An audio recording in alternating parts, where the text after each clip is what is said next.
Hello everyone. Hi. In this video of today, we are going to start with a new chapter of Indian economic development, that is rural development. Well, this is not a rocket science for anyone to know that in our country most of the population are rural based population, that is they are living in the rural areas. Generally, there is a mindset in our running that people who stay in rural areas tend to be backward socially and money wise. So, the government keeps on taking some steps for developing them, which is called as rural development. So, what is rural development? It is the action plan, it is the plan taken by the government for the growth of the rural areas. Now, that is rural development. But it cannot be the fact just that government will try and the rural areas will get developed. There are big challenges which lie in front of the government for developing of the rural areas, and the challenges are classified into two parts. One is called lingering challenge and one is called emerging challenge. Well, I'll repeat again.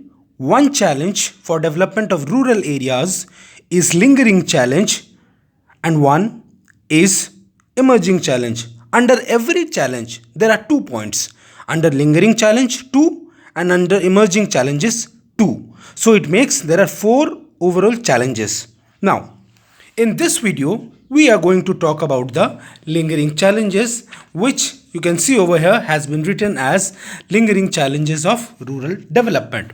Now, when we are talking, as I said a minute back, that the lingering challenges are consisting of 2 points. One is called challenge of rural development, while the other is called challenge of agriculture marketing. I repeat, under lingering challenge, one is called rural credit, challenge of rural credit, and the other is called agricultural marketing. Now let's focus on the first point, that is the challenge of rural credit. All of you know that generally in rural areas, people over there go for the agriculture business, and their business is more of a subsistence form of business rather than commercial form of business. That is because they don't have money, they don't have technology to produce more. So for this, they need the help of credit. Now, when we are saying the word credit, there are three types of credit which are available in rural credit. One, short term credit, one, medium term credit, and one, long term credit.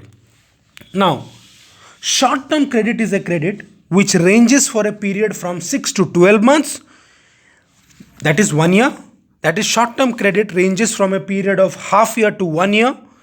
Medium term credit ranges from a period of 1 year to 5 year, and long term credit is needed for a period of at least 25, ranging between 5 years to 20 years.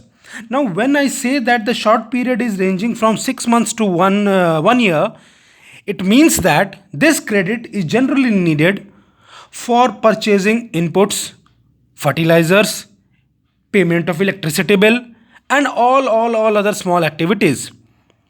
Medium term credit sorry, medium term credit, that is from 1 year to 5 years, is needed for buying of machines, digging of wells, and etc.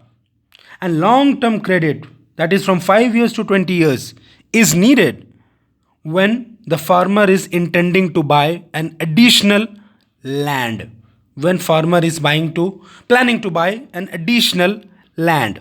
Now, this credit requirement, classified into three categories,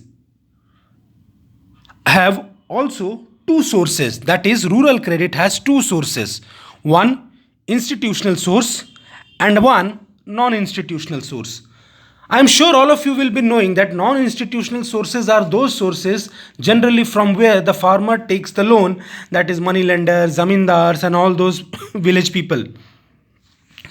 The problem is that still today most of the village based people prefer to have this source of credit.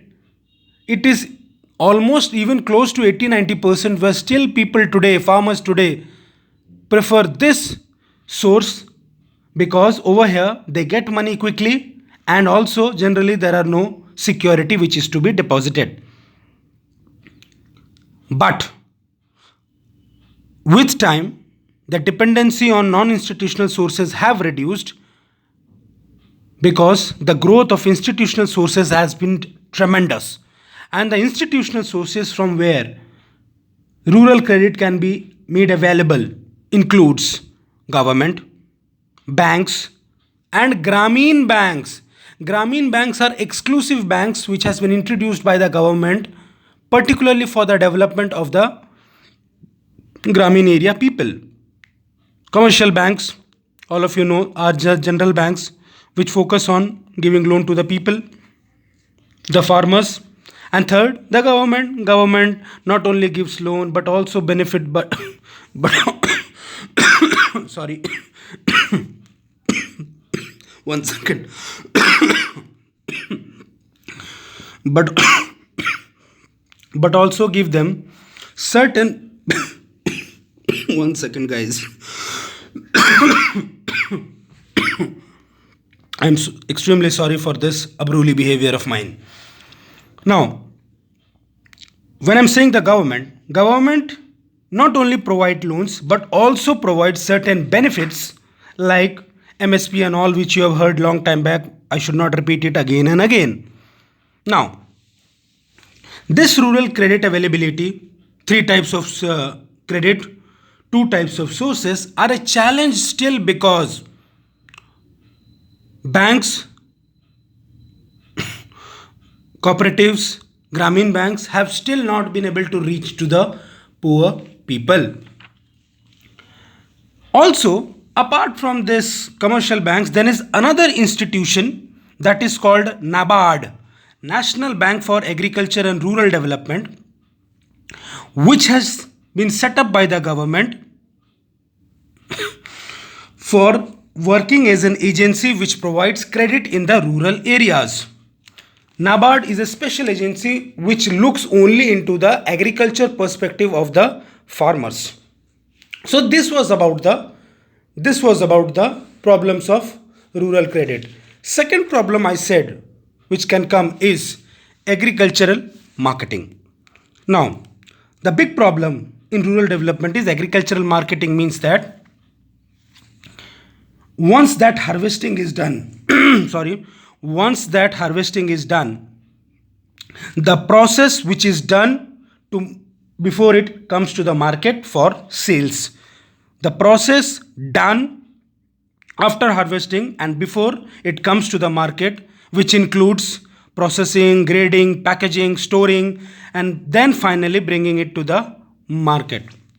What happens is why it is a problem is because farmers generally do not directly go to the market or do not directly sell their goods to the government. So what happens is money lenders buys the goods from them.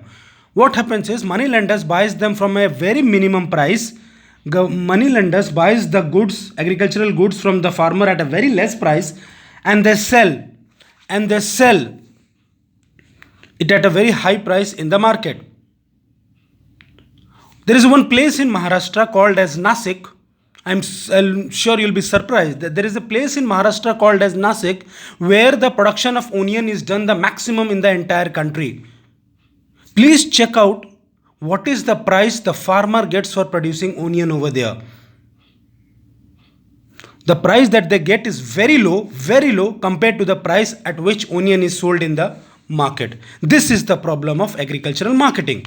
So to solve this problem, government has introduced some schemes where the first point, all of you know, I don't have to tell you, is the first point is MSP, which is known to all of you. Second is subsidized transport. It means that railways helps the farmer to move their goods to those places where they can get good return on their sales And subsidized transport means the price that the railways needed to be given is less in the form of tickets. Third is warehouse facilities. Warehouse facilities. What has happened is government has opened storage houses for farmers. Government has opened storage houses for the farmers where the farmers can keep their goods, and when the price is very good, then and only then they can take it from there and sell it. This helps to increase in their income. And the fourth point is regulated market. Regulated market. It means that now special mandis have been created. Now special yards or mandis have been created by the government where the farmer can directly come and sell their goods at a price which is comparatively higher than what they would have got had they sold their goods to the money lenders or the zamindars. They don't have to move place and place. Farmers don't have to move place and place for search of customers. They can directly come to mandis or yards, market yards I mean, and sell their goods and fetch or get a good return. So the 4 points for improving the condition in agriculture marketing is 1. Warehousing facility, 1. Regulated markets, 1. Subsidized transport, and 1 is MSP policy. I hope with this you understand the challenges of rural credit. Thank you everyone.